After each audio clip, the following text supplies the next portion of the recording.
Hello everyone, welcome back to my channel biology with मानवी Bioverse. जहां आज हम डिस्कस करेंगे जो 11th क्लास के एनसीईआरटी का जो चैप्टर है जो फोटोसिंथेसिस इन हायर प्लांट्स, उसको अपन ने कल अपने एक जो पार्ट था जो वो डिस्कस किया, जिसमें अपन ने जितने भी जो साइंटिस्ट थे उनके द्वारा जो वेरियस टाइप के जो एक्सपेरिमेंट्स किए गए थे उनको अपन ने डिस्कस किया था। आज अपन इस क्लास में डिस्कस करेंगे कि फोटोसिंथेसिस कहाँ होता है और उसमें कौन कौन सी प्रोसेस होती है। ईटीएस के बारे में अपन पढ़ेंगे, साथ ही साथ cyclic and non cyclic photophosphorylation है उसके बारे में भी आज अपन इस क्लास में डिस्कस करेंगे। तो चलिए आज की क्लास स्टार्ट करते हैं। चलिए फर्स्ट ऑफ ऑल अपन देखिए यहाँ से फोटोसिंथेसिस की इक्वेशन को देख सकते हैं अपन। ये देखिए यहाँ अपन देखेंगे कि C6H12O एंड ये इक्वेशन होगी प्रकाश की उपस्थिति में, जिसमें ग्लूकोज का फॉर्मेशन होगा and 6CO2 6H2O and 6O2 का फॉर्मेशन होगा। C6H12O6 ग्लूकोज का फॉर्मेशन होता है। इसमें प्रकाश संश्लेषण केवल एक एकल क्रिया नहीं है, बल्कि यह एक बहुचरणीय प्रक्रम होता है। नेक्स्ट अपन देखते हैं कि प्रकाश संश्लेषण कहाँ संपन्न होता है। देखिए अब यहाँ पे अपन देखते हैं कि जो मेन जो जगह है वो कौन सी होती है। तो देखिए अपन यहाँ पे देखते हैं कि प्रकाश संश्लेषण है वो मुख्यतः हरी पत्तियों में होता है एवं पत्तियों के अलावा यह पौधे के अन्य भागों यानी कि जो भी सभी हरे भाग जैसे हरे तने में भी हो सकता है। वहीं अपन सेलुलर लेवल पे बात करें तो पत्तियों की जो मीजोफिल सेल्स में अत्यधिक मात्रा में क्लोरोप्लास्ट पाए जाते हैं। क्लोरोप्लास्ट मीजोफिल सेल्स की वॉल के साथ पंक्तिबद्ध रहते हैं ताकि इनको मिनिमम या फिर यूं कहेंगे ऑप्टिमम प्रकाश इनको प्राप्त हो सके। अब अपन देखते हैं क्लोरोप्लास्ट की संरचना। बात करें अपन क्लोरोप्लास्ट की संरचना में तो देखिए इसमें झिल्लियां प्रेजेंट होती है। देखिए बाहरी झिल्ली एवं आंतरिक झिल्ली। वहीं अगर इसमें देखते हैं अपन एक झिल्ली सिस्टम पाया जाता है जिसमें होते हैं grana and stroma lamellae. Grana यानी कि थाइलोकोइड्स का जो एक सेट होता है उसे अपन ग्रेना कहते हैं। स्ट्रोमा लेमिली ग्रेना को आपस में जोड़ने वाली जो पट्टियां होती है उन्हें अपन स्ट्रोमा लेमिली कहते हैं। स्ट्रोमा क्या होता है? द्रव से भरा अंदरूनी भाग होता है जहाँ पे जितनी भी जो डार्क रिएक्शंस होती है वो संपन्न होती है।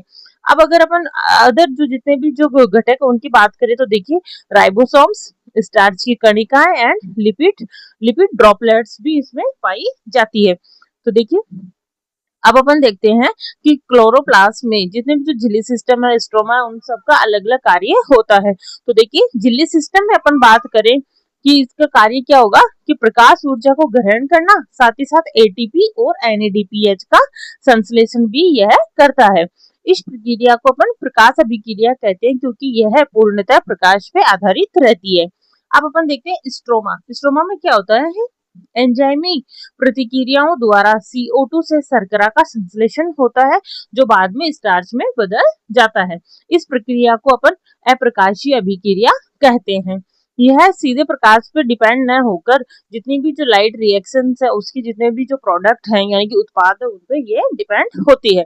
अब अपन यहाँ से देखते हैं क्लोरोप्लास्ट की संरचना। देखिए ये देखिए यहाँ अपन देख सकते हैं। फर्स्ट ऑफ ऑल अपन देखेंगे इसमें दो मेम्ब्रेन्स प्रेजेंट रहती है, जैसे outer membrane and inner membrane present रहे। आउटर मेम्ब्रेन ये एंड इनर मेम्ब्रेन प्रेजेंट रहेगी। साथ ही साथ अपन ये कहेंगे ये ग्रेनम प्रेजेंट होता है। देखिए दूसरा अगर अपन इसमें बात करें ये देखिए ये स्ट्रोमा लेमिलीज प्रेजेंट है।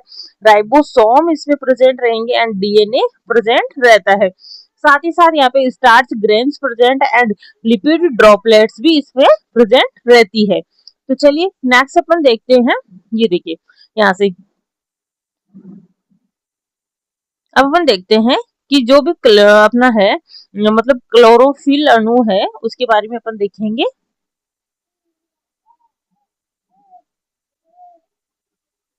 ये देखिए प्रकाश संश्लेषी जो पिगमेंट्स है उनके बारे में अपन देखते हैं। ये देखिए पत्तियों का हरा रंग किसी एक वर्णक के कारण नहीं होकर बल्कि जितने भी जो चार मेन पिगमेंट्स होते हैं उनके मिश्रण के कारण होता है।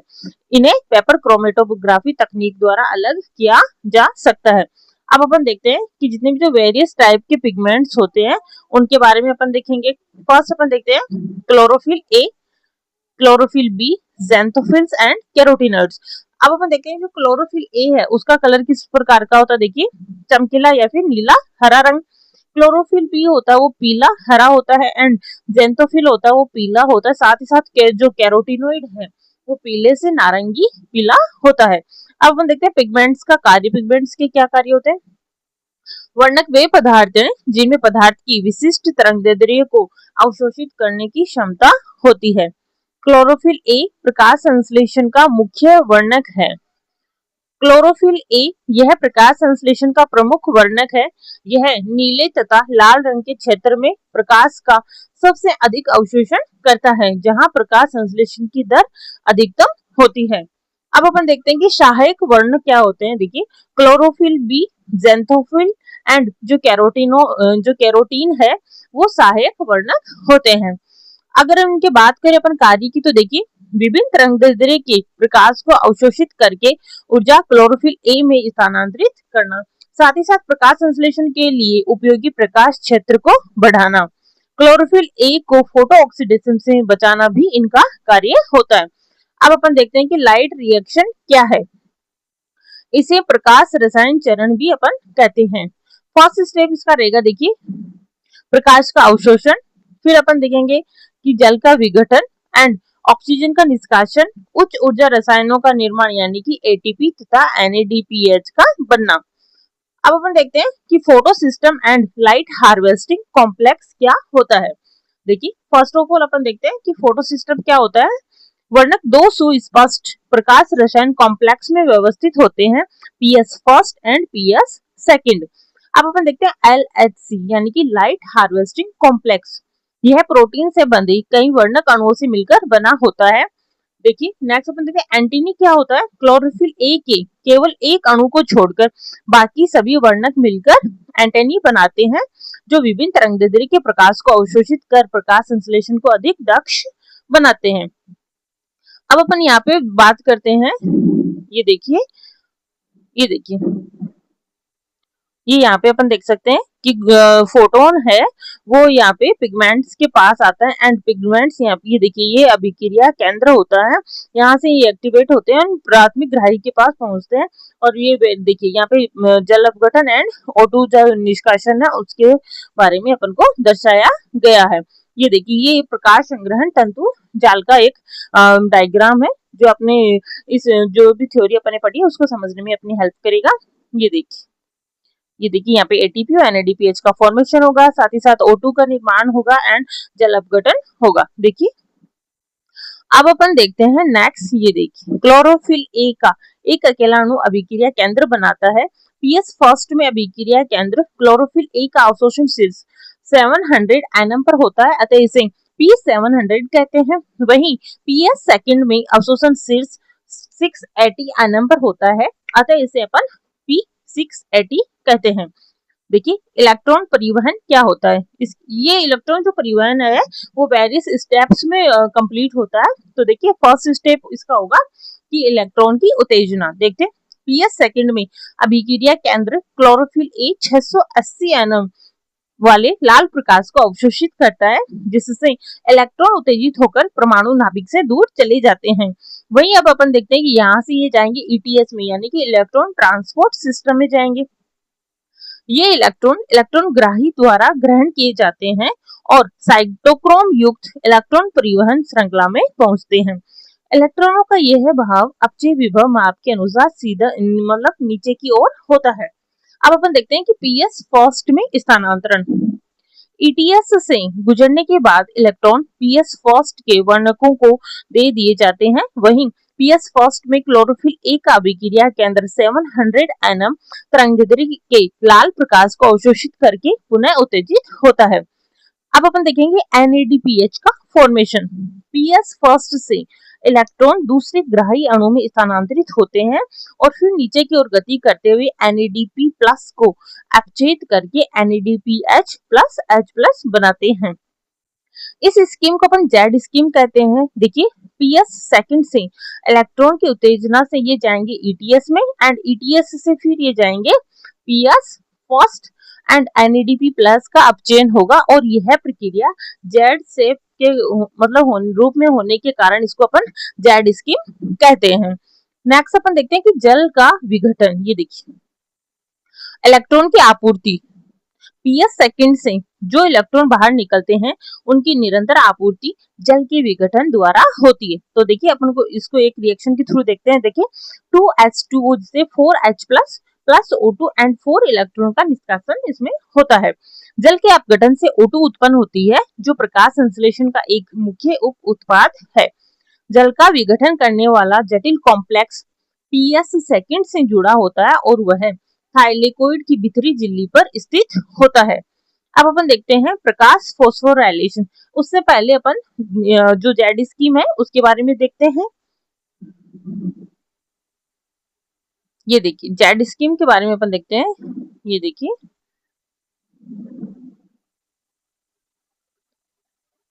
देखिए आप इस डायग्राम में अच्छे से समझ पाएंगे।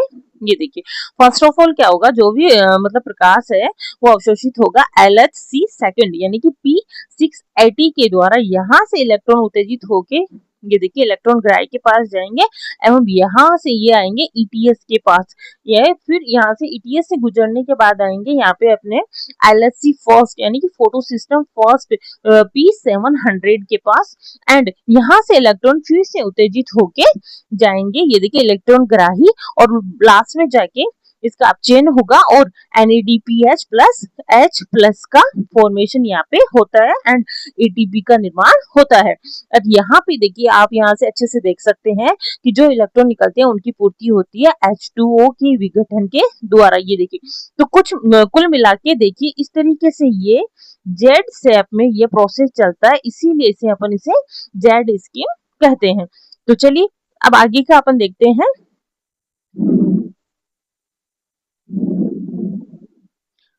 ये देखिए आप यहाँ से भी इस डायग्राम के थ्रू भी अच्छे से इसको समझ सकते हैं। देखिए इसमें क्या होता है, ये देखिए PS सेकंड है। ये देखिए यहाँ लाइट एनर्जी आएगी एंड यहाँ से जो भी इलेक्ट्रॉन्स है वो एक्साइटेड होके ये देखिए ETS की तरफ आएंगे प्लास्टोक्विनोन। ये फिर यहाँ पे साइटोक्रोम कॉम्प्लेक्स मिलते हैं यहाँ पे एंड ये देखिए साइटोक्रोम यहाँ पे देखिए फिर ATP का इस तरीके से यहाँ पे फॉर्मेशन होता है एवं यहाँ से जो इलेक्ट्रॉन्स है वो जाएंगे PS फर्स्ट के पास और यहाँ से फिर देखिए नेक्स्ट ये उत्तेजित होके जाएंगे। ये देखिए यहाँ पे इस तरीके से एंड फिर यहाँ पे होगा अपचयन NADP प्लस रिडक्टेज एंजाइम के प्रेजेंस में एंड यहाँ पे निर्माण होता है NADPH प्लस H प्लस का। चलिए अब अपन देखते हैं प्रकाश फोस्फोरिलीकरण यानी कि फोटो फोस्फोराइलेशन। प्रकाश की उपस्थिति में ADP तथा अकार्बनिक फॉस्फेट से ATP का निर्माण होना ही फोस्फोरिलीकरण कहलाता है। यह प्रक्रिया सेल्स के माइटोकॉन्ड्रिया और क्लोरोप्लास्ट में होती है। अब अपन देखते हैं। ये देखिए ये दो प्रकार से हो सकता है, non cyclic photophosphorylation and cyclic photophosphorylation. Non cyclic photophosphorylation में अपन देखते हैं कि इसमें PS सेकंड व PS फर्स्ट दोनों क्रमिक रूप से कार्य करते हैं एंड इसमें ATP तथा NADPH प्लस H प्लस दोनों का फॉर्मेशन होता है। इलेक्ट्रॉन प्रवाह है, इलेक्ट्रॉन का प्रवाह एक दिशा में यानी कि जेड स्कीम में होता है और वापस नहीं लौटता है। यह मुख्य रूप से ग्रेना थाइलेकोइड की झिल्ली में होता है। यहाँ पे जो इम्पोर्टेंट बात ये है कि जो नॉन साइक्लिक फोटोफोस्फोराइलेशन है उसमें दोनों PS फर्स्ट और PS सेकंड कार्य करते हैं, साथ ही साथ ये ग्रेना थाइलेकोइड की झिल्ली में होता है। अब अपन देखते हैं साइक्लिक फोटोफोस्फोराइलेशन। इसमें केवल PS फर्स्ट ही क्रियाशील होता है एवं यह स्ट्रोमा लेमिली में होता है। स्ट्रोमा लेमिली में PS सेकंड तथा NADP रिडक्टेज एंजाइम अनुपस्थित होते हैं।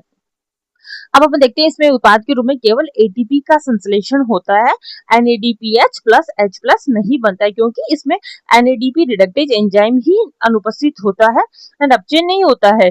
और यह अपन देखते हैं कि यह प्रक्रिया 680 एनएम से उच्च प्रकाश तरंगदैर्ध्य पर होती है। ये देखिए 680 एनएम से उच्च प्रकाश तरंगदैर्ध्य पर यानी कि इसमें ओनली PS फर्स्ट ही एक्टिव रहता है। ये अपन अच्छे से देख ही लिया है।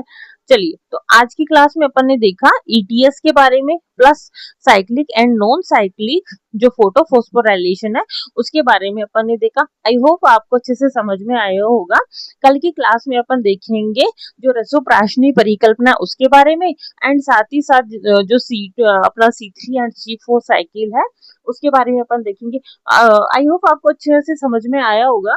और इसके आपको जो हैंड रिटन नोट्स है वो आपको मेरे जो टेलीग्राम चैनल है उसको आप ज्वाइन कर सकते हैं, बायोलॉजी विद मानवी बायोवर्स। उस पे आपको PDF के रूप में अवेलेबल हो जाएंगे जो मेरे हैंड रिटन नोट्स हैं वो। And thank you for watching.